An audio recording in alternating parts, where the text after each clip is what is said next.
If you receive the full new state pension in 2026, there is one number I need you to sit with for a moment. £22.40. That is not your weekly shopping. That is not a parking fine. That is the exact distance between you and a brand new, entirely unwanted relationship with HMRC. Because right now, the full new state pension pays £241.30 every single week. Stretch that across a full year, and it adds up to roughly £12,547.60. And the tax-free line, the amount you are allowed to earn before the taxman takes an interest, sits at £12,570. Do the subtraction, and you are left with that razor-thin sliver, £22.40. That is all that currently stands between millions of British pensioners and their first ever tax bill on a benefit they were promised as the reward for a lifetime of work. So let me explain, as plainly as I can, exactly how a so-called victory quietly became a trap, and more importantly, what you can do about it before a letter ever lands on your doormat. You have to understand the barrier itself first. It is called the Personal Allowance, and it is the single most important number in British retirement. It is the slice of income the government lets you keep, completely untaxed, every year. Here is the problem. That allowance has been frozen at £12,570, and it will stay frozen, not moving a single penny, all the way until April 2031. Think about what that actually means. Prices rise, energy bills rise, your weekly pension rises, but the tax-free line does not move. It is a brick wall standing perfectly still while everything else marches toward it. Economists have a polite name for this. They call it fiscal drag. Sitting on the wrong side of it, you might choose a less polite name. Now the second piece. For years, the triple lock has been sold to you as the great protector of the British pensioner, and on paper, it is genuinely generous. Each April, your state pension rises by whichever is highest of three figures, the rate of inflation, the growth in average earnings, or 2.5%. Whichever number is biggest, that becomes your raise. But here is the paradox nobody prints on the leaflet. That very same mechanism, the one designed to lift you up, is the mechanism now pushing you straight into the tax net. Because the pension keeps climbing, this year by 4.8%, while the tax-free line stays frozen and still. The triple lock is not gently guiding your income toward the wall, it is accelerating you into it. The gift and the trap are the same machine. And this is where the timeline turns sharp. Follow the projection with me. We know the pension is rising. We know the allowance is frozen. So these two lines are on a collision course, and that crash has a date attached to it. By the 2027 to 28 tax year, the full new state pension is on track to breach the personal allowance entirely. Read that again, because it has never happened before in the history of this country. For the first time ever, the basic state benefit, on its own, with no private pension, no savings, nothing else attached, will be enough to turn an ordinary pensioner into a taxpayer. Not the wealthy, not the comfortable, the person whose only income in the entire world is the pension the state itself promised them. And here is the part that genuinely worries me. Most people have no idea any of this is coming. Research from Royal London found that 41% of British adults do not even realise the state pension is taxable in the first place. 4 in 10. They hear the phrase tax-free, they attach it in their minds to the pension itself, and they assume the whole thing is untouchable. It is not, and it never has been. The state pension has always counted as taxable income.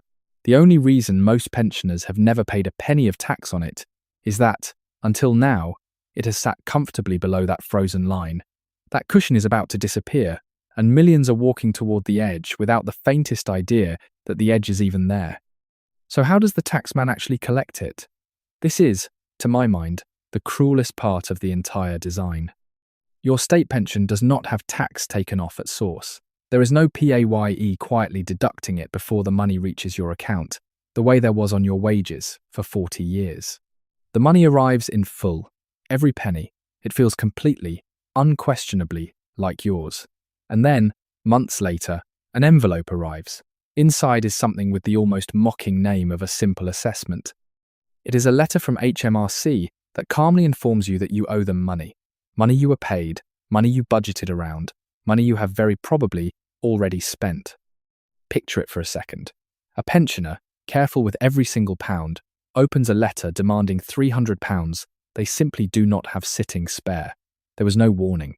No monthly deduction, no gentle nibble along the way, just a bill, arriving whole, for income that never once felt like a salary. That is not a simple assessment. For a great many people, it is a genuine shock delivered by second-class post. And the people it strikes hardest are not the ones you would expect. It is not the wealthy retiree with a fat investment portfolio. It is the person with a tiny private pension. Imagine someone who worked hard, saved modestly, and built a small private pot paying them, say, £3,000 a year on top of their state pension.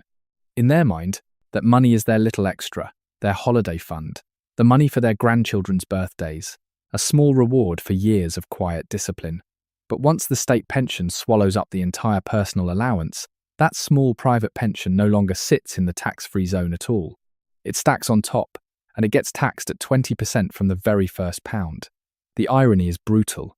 The tax generated by their state pension can end up devouring almost the entire value of the modest private pension they were so proud to have saved. The reward for saving becomes the reason they are taxed. So what do you actually do about it? Because this is not hopeless. It is simply poorly explained. And in Britain today, the pensioners who keep the most are, quite simply, the ones who understand the rules first. 3 moves. First, check your tax code early and check it again every single year. Do not wait for a simple assessment to tell you something has gone wrong. If your code is incorrect, you either overpay quietly for years or you get blindsided all at once. Know your number before HMRC does. Second, if you are married or in a civil partnership, look hard at the marriage allowance. If one of you earns below the personal allowance, you may be able to transfer a slice of it to the other, legally shrinking the couple's total tax bill. It is, in effect, free money, and enormous numbers of eligible couples simply never claim it. Third, if you have a private pension pot, a SIP, a self-invested personal pension, understand your drawdown strategy properly. How much you pull out, and when, decides which tax band that money lands in. Draw too much in a single year, and you can tip yourself over a higher threshold you never needed to touch. Spread those withdrawals deliberately, perhaps alongside a tax-free ISA, and you can keep a great deal more of what was always yours. None of this is about dodging anything. It is simply about not paying a single penny more than the rules actually require of you. Because here is the truth that this entire situation lays bare. Wealth in modern Britain is no longer just about what the government hands you. It is about what you are allowed to keep. The triple lock give it. The frozen allowance quietly take it away. And the gap between the two, that famous £22.40, is closing far faster than almost anyone realises. So do not let a £22 gap grow into a £1,000 headache. Check your code, know your allowance, understand your pension. Because the pensioners who thrive in the years ahead will not be the ones who were given the most. They will be the ones who understood, before everyone else did, exactly how much they were allowed to keep. If you learned something from this video, make sure to like and hit subscribe. See you in the next one.